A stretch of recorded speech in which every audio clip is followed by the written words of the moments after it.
filtrate, right? And the filtrate will go on to make the urine. Okay. So where does the filtrate come from? Well, the filtrate comes from the blood, and in the blood it comes out of the plasma. Okay. Where does this blood come from? It comes from the feeding arteries of the kidney's architecture. Where does that come from? It comes from the renal artery, the main artery. Where does the renal artery come from? It comes from the descending aorta. And now you know where this story is going. Okay. So fluctuations in arterial blood pressure, again, fluctuation in arterial blood pressure can affect and does affect an organ's blood flow or perfusion, right? We have all sorts of local blood flow controls at the level of tissues. Again, you studied it in circulation under local blood flow control. So you must have read there that kidney renal blood flow is exquisitely auto-regulated. The word auto-regulation must have gone through, or must have come through in your studies. So you cannot have a situation where fluctuating arterial blood pressure, which by the way doesn't fluctuate much anyway, but it does fluctuate between this when you're awake, when you're asleep, your posture, when you exercise, it does fluctuate during uh, your daily routine activities. Not too much though, however, it does fluctuate. So fluctuating arterial blood pressure, if you have no system of keeping GFR constant in the face of a fluctuating arterial blood pressure, i.e. the feeding pressure keeps on fluctuating, and if you don't have a safety net inside the kidney, what will happen? What will happen is, as soon as the blood pressure increases, you will have increased GFR, right? And if you have increased GFR, now if you put in that statistic that I mentioned, the daily statistic, that if you uh, do not reabsorb 19% of the 20 units of the 20% filtration fraction, if you don't reabsorb 99% of it, i.e. most of it, then what will happen is your urine volume will increase. So I usually give this very interesting, funny example of you exercising. So imagine you going for a run. What will happen? You go for a run and you push it, i.e. you run fast, very fast. The blood pressure starts going up. The renal perfusion starts going up. Yes.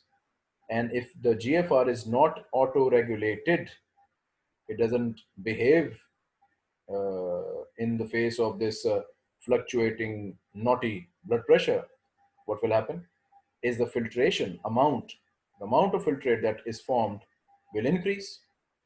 The tubular network has only so much capacity. Okay, it has a finite capacity. So it will try to reabsorb most of it, but the pressure will be so much, the amount of filtrate that you're forming is just so much that it won't be able to cope, resulting in increased urine formation. So as soon as you start to really push it in exercise, you will end up, you know where, okay? Sober comments are invited on this point. Tell me, where will you end up if this is the case, okay? Okay, so point is GFR needs to be regulated, and it does. That's the good news.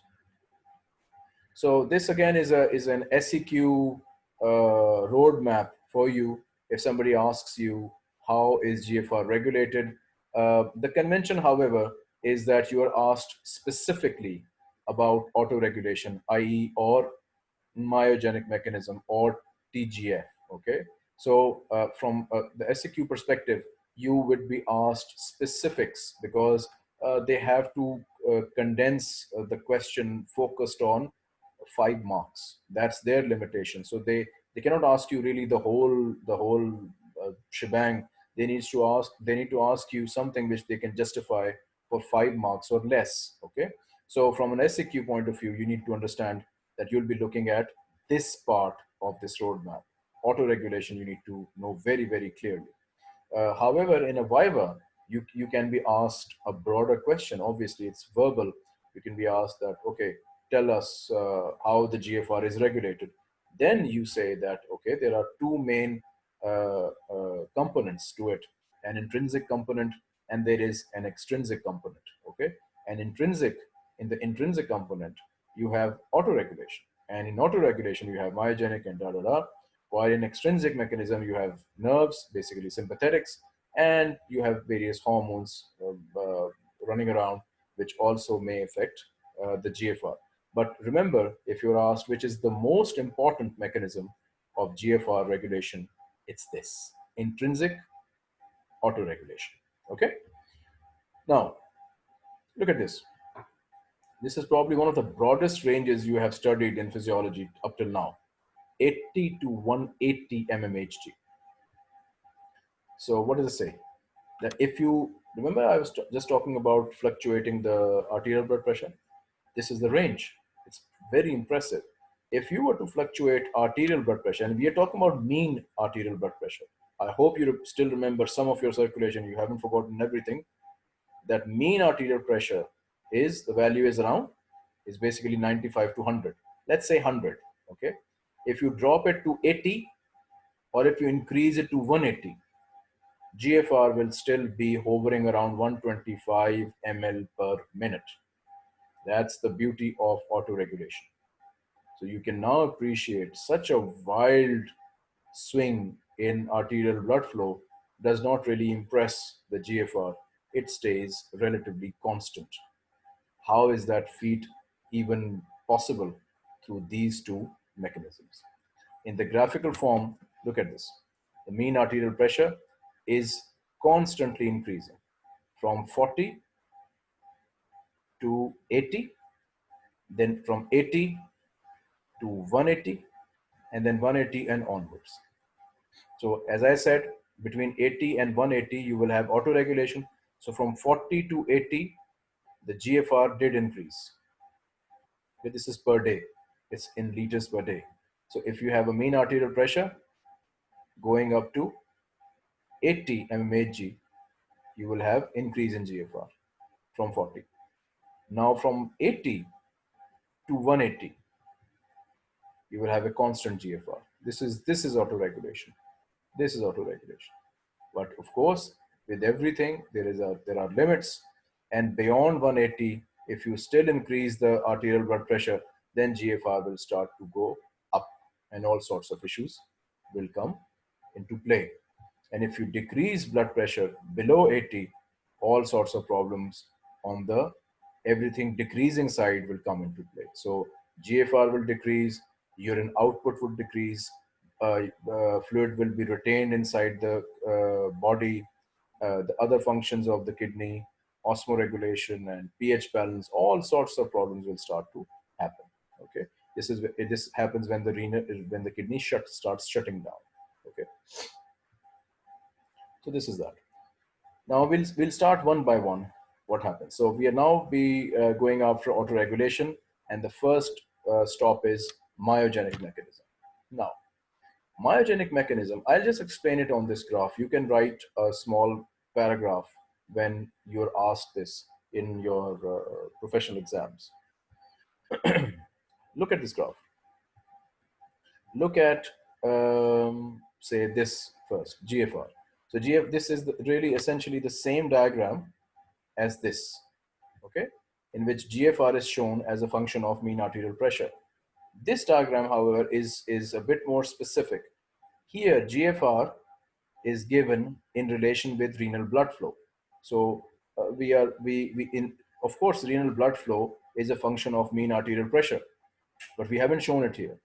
We are showing that when you increase renal blood flow to a certain point, till a certain point, GFR will oblige, which will increase. But beyond that increase, if you keep on increasing the renal blood flow, GFR will flatten out. Okay, and then you of course have renal arterial pressure here as well. So it's not arterial blood pressure, but it's the same thing, because renal arterial pressure reflects the pressure of the systemic circulation. So everything basically flattens out beyond this 80, around 80 mark of 80 mmHg mark. The renal blood flow flattens out. Okay, so it won't increase beyond 80, and hence GFR will not increase beyond 80. Okay, this is very clear. Both graphs actually look quite similar, and hence it's very evident that beyond 80 something happens in the very vasculature of the glomerulus, which resists any further change in renal blood flow, and hence any significant change in GFR. Okay. So what is that change? I would like you to look at the blue curve now. Look at this blue curve. It's labeled as afferent arteriolar resistance. I want you to give it a good look and correlate it with these two graphs. Right? So now let's study this. You are increasing renal arterial pressure. You are increasing blood pressure, let's say. As you are increasing blood pressure, look at what is happening to the blue graph. As it increases, hits the 80 mark, below 80, it's really under 0.5. It really doesn't really change much. However, as you hit the 80 mark and above, resistance graph really takes up. It really goes up. What are we saying? We are saying that the afferent arteriole is vasoconstricting. Yes, increased resistance means vasoconstriction. So in afferent arteriole, there is vasoconstriction beyond a pressure which is 80 mmHg in the feeding artery. Okay, and it hits a top, while there's not much difference in the efferent arteriole. It's basically the afferent arteriole, the gatekeeper of blood flow into the glomerular tuft of capillaries. The blood comes from the afferent arteriole, isn't it? That's the gatekeeper. So if if it vasoconstricts, it will not let blood come into the glomerulus, and hence GFR will be saved. Your glomerular tuft of capillary, which is by the way very fragile, it is saved structurally, and the physiological consequence of the whole thing, filtration, etc., GFR is also saved. So this arteriolar constriction keeps the renal blood flow constant. Beyond 80, you see that it flattens out. So you can say that if afferent arteriole has sacrificed, it has constricted, taken the load on itself, keeping renal blood flow constant. And if renal blood flow is constant, GFR just knows renal blood flow. GFR doesn't need to know what is happening in renal artery or afferent arteriole. It just needs to know how much blood is coming in, how much I have to deal with. Okay, and hence the GFR is constant. Okay, this is the myogenic mechanism. This is what happens when you increase the back pressure of a vessel. It goes into vasoconstriction. You have studied this myogenic mechanism in circulation in your first year. Okay, so basically, just to recap quickly, you are supposed to read up that section of circulation where it discusses myogenic mechanism in detail. Uh, in summary, basically, vascular smooth muscle goes into contraction when it faces a sudden surge of pressure. Okay, when there is a sudden surge of pressure, vascular smooth muscle of arterioles specifically goes into contraction so as to resist any damaging changes in wall pressure. We also called it shear, SHEAR. Shear is a single word for wall tension. So to resist any damaging wall tension, vessels go into vasoconstriction so as to resist pressure changes. Okay. You may also have read the law of Laplace in this context. Let me just tell you the law. Wall tension is equal to pressure across the wall multiplied by radius. Okay. Once again, Laplace law is wall tension. It's directly proportional to the pressure which is being exerted on the wall and the radius of the vessel. So by vasoconstriction, as an example, what are you doing? You are decreasing the radius, hence decreasing the tension on the wall. Look up Laplace law as well. Okay.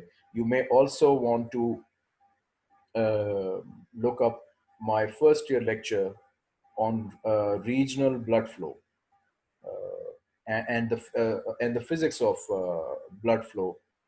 The initial chapters of the initial video recordings of circulation, and I discussed the Laplace law there in some detail. Okay. So this is the myogenic mechanism. This is the first mechanism of how autoregulation takes place. The second, these things are more simple. You have already looked at this architecture. I pasted here because I just love this diagram. It's beautiful. It shows you the internal structure of the glomerulus and the podocytes and all this sort of thing. And then it shows you the afferent arteriole and efferent arteriole. And this is where the DCT loops back and comes close and then loops back away from it and forms the collecting duct. I remember I've mentioned this already in the functional anatomy class. And look at this, the cells that are facing the afferent and the efferent arteriole. They are the macula densa, and then the cells of the visceral smooth muscle of the afferent arteriole and the efferent, but more on the afferent side, they specialize to become the JG cells. Okay, this is important. This whole thing here, macula densa plus JG cells of the afferent and yes, the efferent, they form the juxtaglomerular apparatus. The juxtaglomerular apparatus. And I probably have mentioned that the macula densa is looking inwards. So they sense sodium chloride concentration inside the filtrate that is arriving in the distal convoluted tubule, and they're sensitive to the sodium chloride concentration, especially the sodium concentration. And if there is any fluctuation in it, they sense it, they give the signal to the JG cells, and appropriate responses take place in the JG cells. Okay. Now, what are those responses? This is this we discussed today. Okay. Right. Okay. So we were discussing TG balance, tubular glomerular feedback mechanism. This is a continuation of this diagram and my discussion on JG apparatus. Okay, so look at this diagram, and remember this is an independent UQ. If they don't give anything from this section, they may certainly give you tubular glomerular balance. Basically this graph, this flow chart. So look at the scenario. So the arterial blood pressure, they say it decreases. Okay, this will result in glomerular hydrostatic pressure to drop. If the glomerular hydrostatic pressure to drop, this is, we are assuming no autoregulation is taking place, all right? So if in case of no autoregulation, there's a free fall, or you drop the arterial pressure, all sorts of problems come to the hydrostatic pressure, it drops as well. And since this is the main determinant of the GFR goes down. And now what happens? When the GFR goes down, the amount of filtrate that is formed decreases. Okay, just focus on what I'm saying. Decreasing GFR will decrease the amount of filtrate formation. Yes, yes. And when this decreased filtrate will go through the proximal convoluted tubule, where there is the most amount of sodium chloride reabsorption taking place normally, its velocity will drop. When you have more fluid formation, the velocity goes up, right? If you have less filtrate formation, the velocity goes down, right? Now, in this case, since the filtration is not happening properly to its maximum extent, what will happen to the velocity? The velocity will go down. Said in another way, the filtrate passes more time through the proximal convoluted tubule because the velocity is less. It will have more time to sort of waddle through the proximal convoluted tubule. So the machinery which is picking up sodium chloride will say, hey, this wagon has slowed down. Let's take more sodium chloride out of it. So sodium chloride gets more reabsorbed than usual.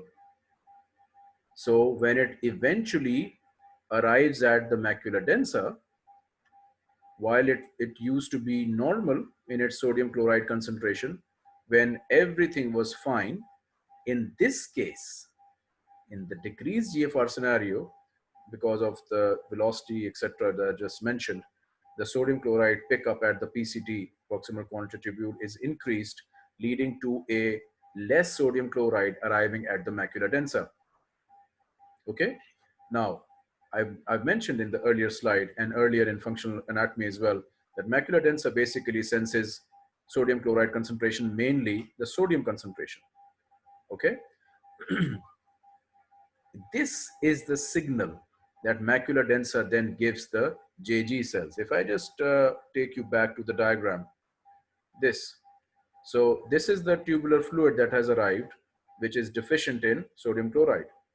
Macula densa picks this up. And when macula densa picks it up, it gives the signal to its very nearby cousins, the JG cells. So the signal goes to the JG cells that, look, sodium chloride is less. Okay, there must be something wrong with GFR. JG cells of the afferent and some of the efferent, mainly the afferent, they start secreting renin. Now, renin is already pre-made within these cells, and it is released at a constant rate inside the afferent arteriole. So renin is made here, is already formed here, and whatever is formed, it's released into the blood coming in the afferent arteriole, and then it hits the systemic circulation, right? In this case, when you have decreased GFR, decreased NaCl at macula densa, the rate of renin secretion increases. Remember, it is not zero normally either. It's there. Some of it gets released. Okay. The rate of secretion of renin increases in this scenario. Now, what does renin do? Renin is basically an enzyme, and it's you again have studied this in circulation. I keep on referring you to circulation. You have studied this, you've read about this, and what does it do in circulation, in blood pressure regulation, long-term blood pressure regulation? You've read this. Renin is the enzyme which converts angiotensinogen into angiotensin 1. Okay, you need renin for that. Now, angiotensin 2, 1, converts into angiotensin 2 in the lungs under the influence of an enzyme over there. The enzyme over there is angiotensin converting enzyme, ACE, ACE. ACE is the enzyme which converts angiotensin 1 formed by renin into the operational compound or hormone angiotensin 2. It's this angiotensin 2, as the name indicates, angiotensin. Angio means vessel, tensin means tension. So angiotensin 2 is one of the most powerful vasoconstrictors naturally made by the body. So as soon as you start to increase angiotensin 2 level in blood, what happens is all sorts of vasoconstrictions take place. Angiotensin 2, before I move on, angiotensin 2 is a vasoconstrictor for all of the body. So remember that it has been released in this scenario, a decrease in arterial blood pressure. So immediately you can appreciate that if you now are making an indigenous compound on its own, on the body is making it within it, which will vasoconstrict arteries, it will improve arterial blood pressure. Okay, so angiotensin 2 in arterial blood pressure, you studied it under intermediate mechanisms. Angiotensin 2 basically improves arterial blood pressure because it's a general vasoconstrictor. Now, since we are discussing its role in renal physiology, we will just focus on what it does within the the kidney in this scenario. So angiotensin 2 basically constricts the efferent arteriole and causes the biphasic effect, which I have just mentioned earlier, at low concentrations and then at high concentrations. Please connect it with that concept over there. And basically at milder concentration, it basically does this and raises it, raises the glomerular hydrostatic pressure, raises a GFR, and everybody's happy. Okay.